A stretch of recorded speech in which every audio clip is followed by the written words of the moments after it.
Welcome students. चलिए इस video में देखते हैं टाइम एंड वर्क का एक क्वेश्चन जिसमें कि कई सारे क्वेश्चंस हैं और ये आपके एप्टीट्यूड टेस्ट के लिए बहुत ही इंपॉर्टेंट होगा। इसमें बहुत टाइप के क्वेश्चन ऑलरेडी इंक्लूड किए हुए इस एक क्वेश्चन में, जैसा कि आप देख सकते हैं एग्जांपल नंबर 4 में। तो इसके साथ साथ मैं आपको इसके जितने भी रेलिवेंट थ्योरी होगी वो भी साथ साथ बताता रहूंगा। तो मेरा ट्राई ये है कि एक क्वेश्चन के थ्रू ही बहुत सारे कंसेप्ट को डील किया जाए और इसके बाद फिर मैं नेक्स्ट वीडियो जब अपलोड करूंगा उसमें फिर आगे की बात करेंगे। तो चलिए स्टार्ट करते हैं। देखिए, सबसे पहले कह रहा A can complete a work in 12 days। So there is a person A, वो एक काम को 12 days में कंप्लीट कर सकता है। ठीक है। उसी तरह से कह रहा है अब एंड बी उसी वर्क को 15 days में पूरा कर सकता है। ठीक है।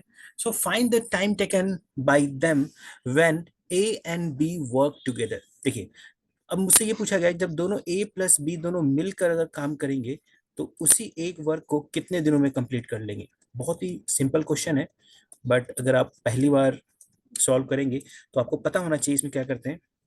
देखिए, इसमें हम क्या करते हैं, एफिशिएंसी निकालते हैं। क्या निकालते हैं? एफिशिएंसी। एफिशिएंसी क्या होता है? देखिए, एफिशिएंसी हो जाएगी हमारी that is the work per unit time. How much work per unit time, that is my efficiency. ठीक है।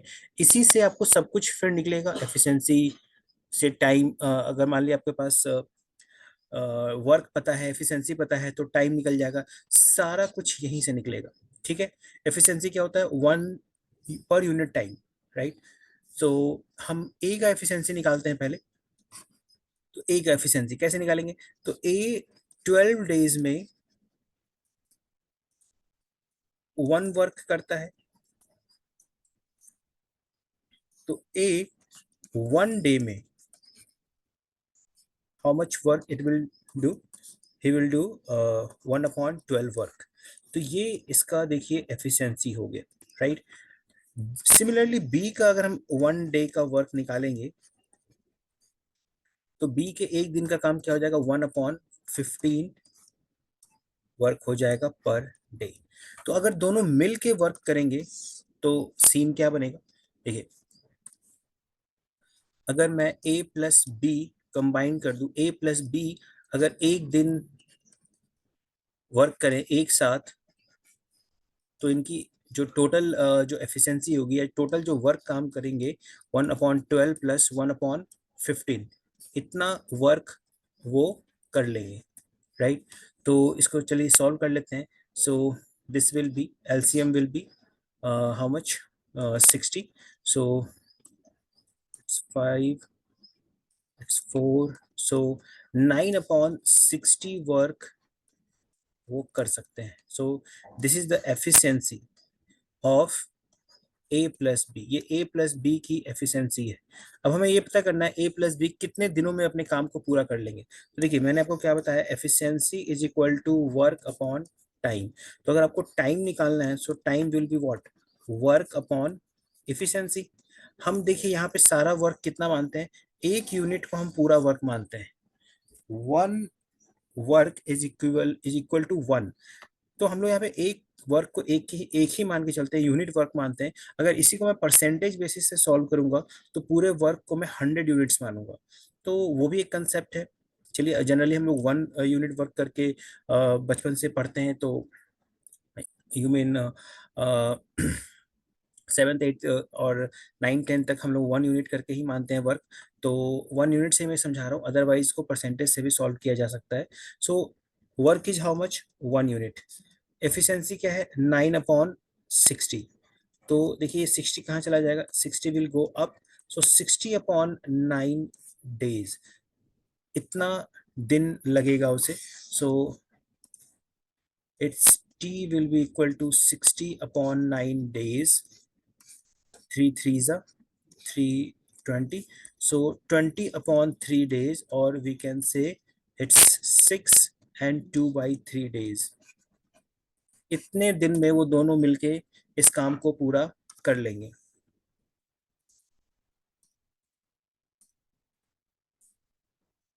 चलिए, तो ये था हमारा first question. Let us see it's next question.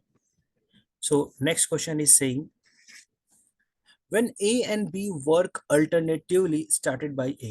अब देखिए ए का एक दिन का पता है हमें काम 1/12 days था. That is the efficiency. Sorry, मैं एफिशिएंसी लिख रहा हूँ. सो ए के एक दिन का काम हमारा 1/12 वर्क है. बी के एक दिन का काम 1/15 वर्क है. You can write here work also. और ए प्लस बी के एक दिन का काम कितना है? 20 no, let me see. I think it was 3/20. Yes, it's 3/20. देखिए ये हो गया 3/20 वर्क है. ठीक है. लेकिन अब कहानी ऐसे शुरू हो रही है कि दोनों अल्टरनेटिवली वर्क कर रहे हैं और स्टार्टेड बाय ए. अगर ए ने स्टार्ट किया है तो मतलब पहले दिन ए वर्क करेगा, फिर दूसरे दिन बी वर्क करेगा, तीसरा दिन फिर ए वर्क करेगा, राइट, चौथे दिन फिर बी वर्क करेगा. तो इस तरह से अगर वो करते रहे तो काम कितने दिनों में खत्म होगा? चलिए, तो इस टाइप के क्वेश्चन के लिए देखिए, अगर आप पूरी कहानी को समझे तो ए प्लस बी ये दोनों मिलके कितना काम कर लेंगे? 3/20 वर्क करेंगे, क्योंकि दोनों मिलके 3/20 वर्क करते हैं. लेकिन ये 2 दिन का काम है. हम लिख सकते हैं ए प्लस बी 2 दिन में, 2 days में कितना काम कर लेंगे? 3/20 वर्क कर लेंगे, क्योंकि वो अल्टरनेटिवली वर्क कर रहे हैं. कंबाइंड वर्क करते तो यही 3/20 जो वर्क था वो एक दिन का काम होता है. लेकिन ये अभी 2 days का वर्क है, क्योंकि वो अल्टरनेटिवली वर्क कर रहे हैं. अब देखिए हमें करना क्या है. हमें अपने वर्क को 1 यूनिट के पास ले जाना है. हमारा पूरा वर्क जो है 1 यूनिट के पास है, और हमें क्या निकालना है? डेज निकालना है. ठीक है. तो आप सोच सकते हैं, ऐसे भी सोचिए, ए प्लस बी जो भी हमें निकालना है उसे हम अपने बिल्कुल राइट साइड में रखते हैं यूनिटरी मेथड में. ए प्लस बी 3/20 वर्क 2 days में पूरा करते हैं, राइट. अब सोचिए, ये जो हमारे पास ये जो फ्रैक्शन है, इसको 1 बनाने के लिए आपको क्या मल्टीप्लाई करना होगा? इस 3/20 में ऐसा क्या मल्टीप्लाई करूं कि ये नियर अबाउट 1 हो जाए? देखिए, ये क्या रहा? 3/20 में this will B approximately how much? देखिए ऊपर आपको 20 होगा, तो ये अप्रोक्सीमेटली 1 बन जाएगा. 20/20 है ना, 20/21 बन जाएगा. आई थिंक आपको यहाँ पे अगर 6 से मल्टीप्लाई कर ले, देखिए 6 3 जा क्या होता है? 18, राइट. अगर आप 7 से मल्टीप्लाई करेंगे तो 7 3 जा 21 हो जाएगा, जो कि ज्यादा हो जाएगा. तो हमें 1 के नियर अबाउट पहुंचना है. So it's 18 is perfect. इसका मतलब यहाँ ऐसे ऐसे 3/20 के ऐसे ऐसे 6 यूनिट्स वर्क अगर आप करेंगे तो आपका कितना काम हो जाएगा? 18/20 वर्क हो जाएगा. 18/20 वर्क हो जाएगा. ऐसे ऐसे 6 यूनिट्स ऐसे आपको वर्क करना पड़ेगा. 6 यूनिट ऐसे वर्क करने का मतलब हो गया 2 × 6 days, क्योंकि ऐसा 3/20 वर्क जो है 2 days में होता है. इसका मतलब 12 दिन, 12 दिन 12 days तक तो ऐसे ही चलता रहेगा, जिसमें 18/20 वर्क हमारा कंप्लीट हो जाएगा. तो रिमेनिंग वर्क कितना होगा? We can write remaining work. Remaining work will be 1 minus 18/20, which we can say it's 2/20. That is equal to 1/10. 1/10 work देखिए हमारा रिमेनिंग रह गया है. अब देखिए पैटर्न को समझते हैं. तो इस तरह से 12 यूनिट, 6 6 यूनिट इस तरह से रिपीट करेगा. मतलब A then B, A then B, A then B, A then B, A then B. कितने हो गए? 1 2 3 4 5, और ये हो गया 6. उसके बाद कौन आएगा काम करने, उसके बाद पहले फिर ए आएगा काम करने। तो ए की एफिशिएंसी क्या है, ए की जो एफिशिएंसी है वो 1/12 है। Let me check. ए की जो एफिशिएंसी है वो 1/12 है, बिल्कुल सही है। ए की एफिशिएंसी 1/12 है। और अभी जो इसके पास वर्क रिमेनिंग जो था वो 1/10 है। ठीक है, तो आप देख सकते हैं एफिशिएंसी ज्यादा है या इसके पास पेंडिंग वर्क ज्यादा है। This is the pending work. Pending work is 1/10, efficiency is 1/12। आप देख सकते हैं पेंडिंग वर्क ज्यादा है, तो इसका मतलब ए भी पूरा नहीं कर पाएगा, है ना। ए भी पूरा तो नहीं कर पाएगा बट इसका अपना 1/12 पार्ट तो कर देगा। So A will do 1/12 work in 1 day. So what's the remaining work, आप यहाँ पे निकालिए रिमेनिंग वर्क कितना हो जाएगा। This will be 1/10 minus 1/12, right. चलिए, तो यहाँ पे आप एलसीएम लेंगे, 10 और 12 का एलसीएम फिर से हम ले सकते हैं 60। सो 10 6 5, सो 1/60, 1/60 वर्क देखिए हमारा अभी भी पेंडिंग रह गया है। अब इसे कंप्लीट करने के लिए कौन आएगा, अगले टर्न में आएगा हमारा बी। अब बी जब आएगा तो इसकी जो एफिशिएंसी थी वो 1/15 थी, एक दिन में इतना काम कर सकता था। और इसके पास जो पेंडिंग वर्क है वो 1/60 था। क्या ये एक दिन में कर लेगा, बिल्कुल कर लेगा, एक दिन से कम में ही कर लेगा। तो इसे कंप्लीट करने में कितना समय लगेगा, तो देखिए एफिशिएंसी इज इक्वल टू क्या होता है, वर्क अपॉन टाइम। तो टाइम इज इक्वल टू हो जाएगा work upon efficiency, right. How much work, 1/60 was pending, how much efficiency, it's 1/15। तो ये हो जाएगा 15/60, दैट इज द 1/4, मतलब 1/4 डे इसको और लगेगा। तो टोटल इस तरह से कितना समय लगा देखिए।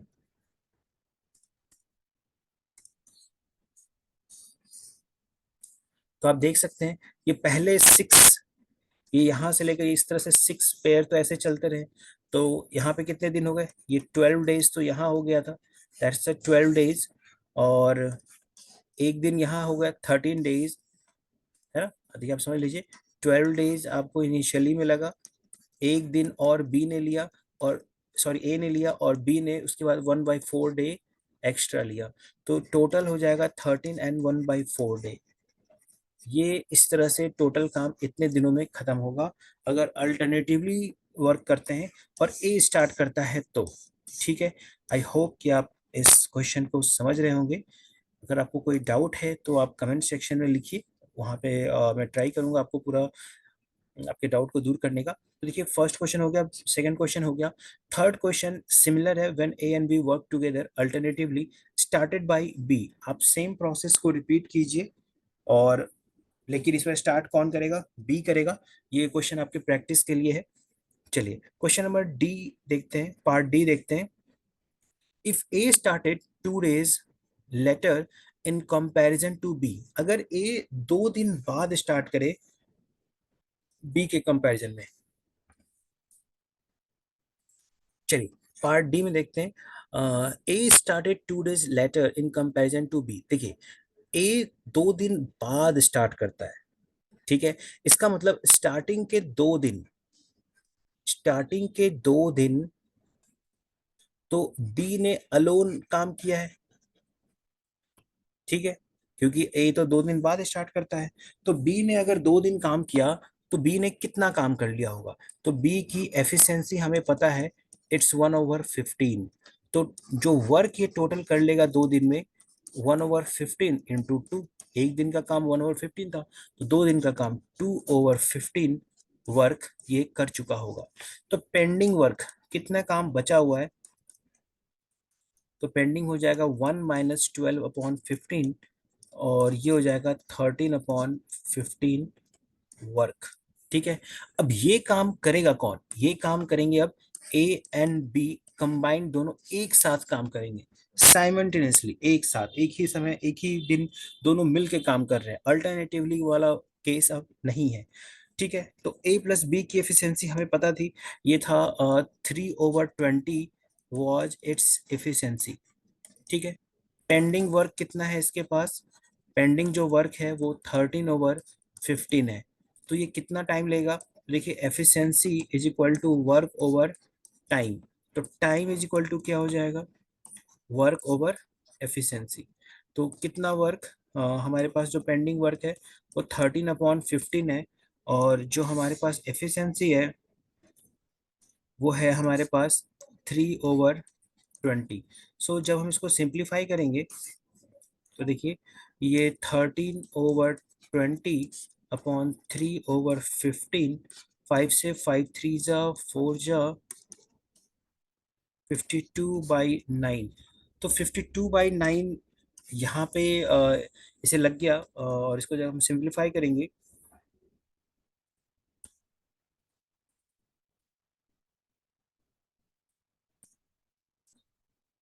5 and 7/9 डेज, तो टोटल यहाँ पे कितना टाइम लग जाएगा? तो टोटल जो यहाँ पे टाइम लगे, स्टार्टिंग के 2 डेज बी ने काम किया, और उसके बाद 5 and 7/9 डेज दोनों ने मिल के काम किया, सो टोटल हो जाएगा 7 and 7/9 डेज। इतना दिन लगेगा इस तरह से। ठीक है, देखिए तो हमारा फोर्थ पार्ट भी हो गया। फिफ्थ पार्ट कह रहा है if B started 2 days later in comparison to A, ये भी आप सिमिलर कर सकते हैं। If if A leaves 2 days before the actual completion of the work. देखिए अब हमें क्या पता कि एक्चुअल कंप्लीशन कब हो रहा है, राइट? तो भी हम इस क्वेश्चन को देखिए कर सकते हैं, if A leaves 2 days before the actual completion of the work. ठीक है, इसका मतलब देखिए काम कभी भी खत्म हो रहा हो, हमें नहीं पता कि कब हो रहा है। ठीक है, मान लीजिए टाइम हमारा जो काम है इतने समय में खत्म हो रहा है, तो लास्ट के जो 2 दिन है, इतना तो पक्का है, लास्ट का जो भी 2 दिन होगा, लास्ट 2 डेज, इसमें ए जो है लीव कर चुका है, इसका मतलब लास्ट 2 डेज बी ने ही काम किया है, बी अलोन था, बी अलोन ही काम किया है लास्ट के 2 डेज। और लास्ट के 2 डेज अगर बी ने काम किया है तो कितना काम किया होगा? बी की एफिशिएंसी हमें पता है 1/15, तो जो यहाँ पे इसने टोटल वर्क किया होगा वो 2/15 वर्क कर लिया होगा। तो ये जो इधर जो रिमेनिंग वर्क है, रिमेनिंग वर्क कितना हो जाएगा? 1 - 2/15, दैट इज इक्वल टू 13/15। इतना वर्क देखिए रिमेनिंग था, और यहाँ पे किसने काम किया है?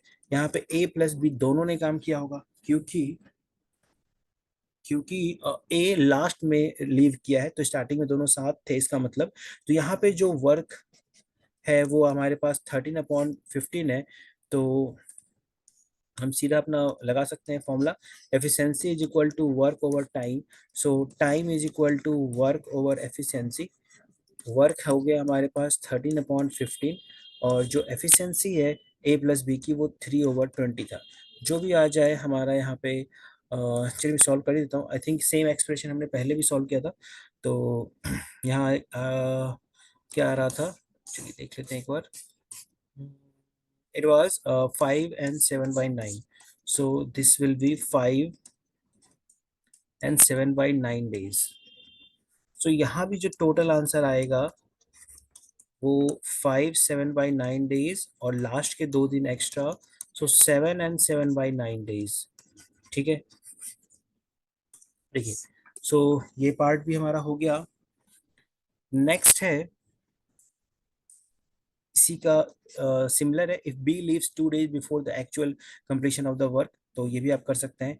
Next is the H part, if A leaves 2 days before the scheduled completion of the work।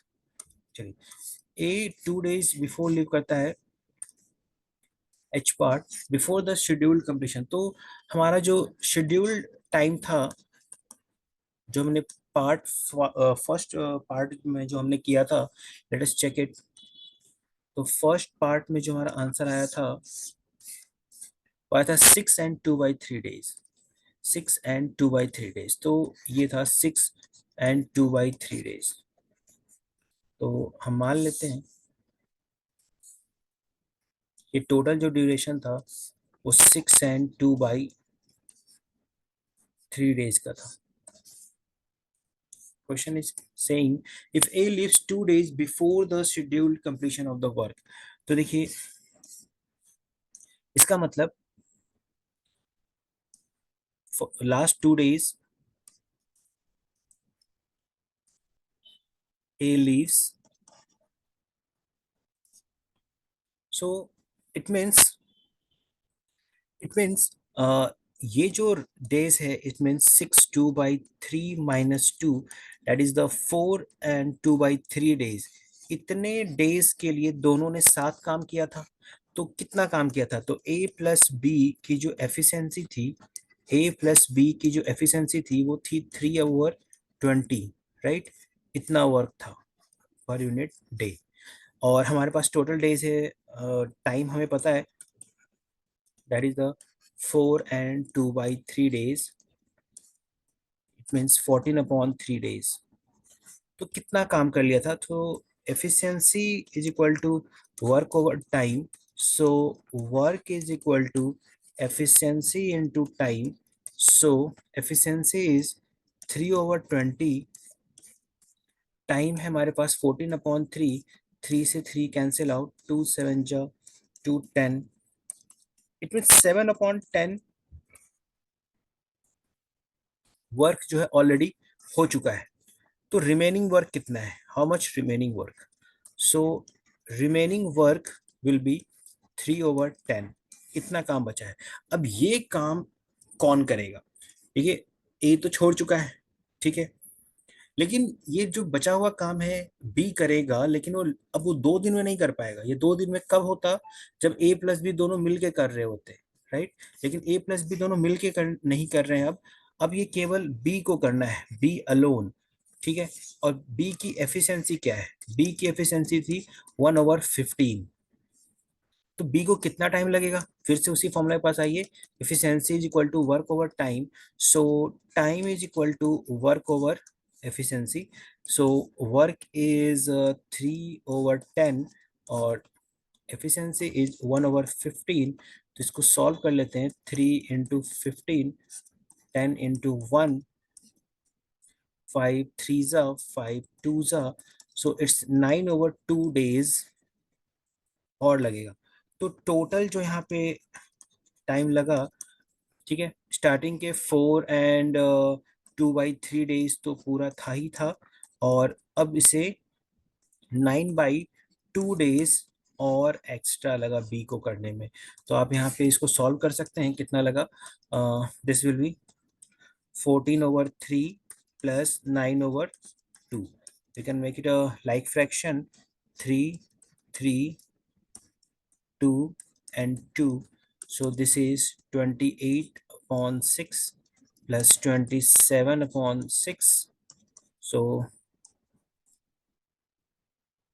55/6 days, इतने दिन लगे, right? So let us see next question, next part, that is the part I। if B leaves 2 days before the scheduled completion of the work, देखिए similar case है, आप इसको आराम से solve कर सकते हैं, सिमिलर है बिल्कुल। J part, if B does the negative work with his same work rate, so यहाँ पे कह रहा है एफिशिएंसी सेम है बट वो, so let us see it's last part.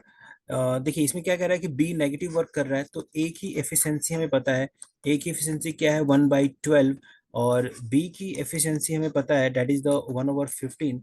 तो नेगेटिव वर्क कर रहा है तो ए माइनस बी यहाँ लिखेंगे, ए माइनस बी की जो एफिशिएंसी हो जाएगी 1/10 minus, sorry 1/12 minus 1/15, LCM will B 60, so it will be 1/60। तो देखिए आप ऐसे भी समझ लीजिए, अगर एफिशिएंसी को रेसिप्रोकल करेंगे तो आपको नंबर ऑफ डेज आ जाएगा, नंबर ऑफ डेज जो एक काम को करने के लिए होता है उसका रेसिप्रोकल करेंगे तो एफिशिएंसी आ जाएगी। या आप बेसिक से भी जा सकते हैं, efficiency is equal to work over time, और यहाँ से अगर आप टाइम निकालेंगे तो यहाँ से टाइम क्या आ जाएगा 60 days। ओके स्टूडेंट्स, तो देखिए एक क्वेश्चन से मैंने कई सारे कंसेप्ट को यहाँ पे डील करने का ट्राई किया है।